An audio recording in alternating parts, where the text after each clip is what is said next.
Yeah, we left Scotland in late June '43, landed in Sicily, near Pacino on the southern coast of Sicily. And July the 10th,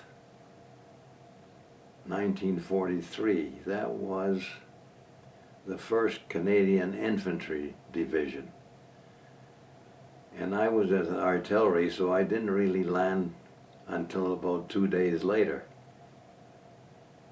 But I was with the 1st Division all through Sicily and all the way up from the toe of Italy right to the time they took us out and sent us over to Holland with the rest of the Canadian forces. For that 1st Division went overseas in 1939. Of course, I didn't, but I joined the 1st Division when they were just leaving to go to Sicily. And the 1st Division guys, being there since '39, they were getting a little anxious for a little action. And they were kind of glad to get going, you know, because they'd been there '39 until '43. And by the time the war ended and everything, you know, some of them guys were there 6 years. So it's a long time. But like I say, I was only there maybe 3.5 years. But some of them guys managed all right. I was on the 2nd convoy. The 1st convoy left a couple days ahead of us. Now, I think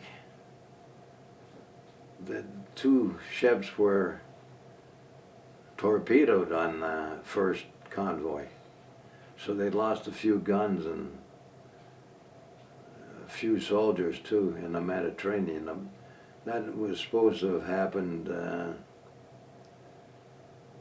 about 90 or 100 miles west of Algiers. But no, our trip to Sicily was pretty good. Yeah, Mediterranean was nice and smooth. The guys that left 2 days ahead of me were already up Sicily a few kilometers, and the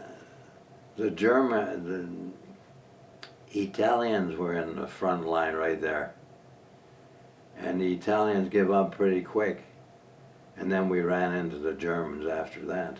So I guess they didn't have too bad of a time getting on shore, and they didn't have too bad of a time with the Italians. It's just when they met up with the Germans, they were efficient and good soldiers. I guess the worst of days would be around Ortona.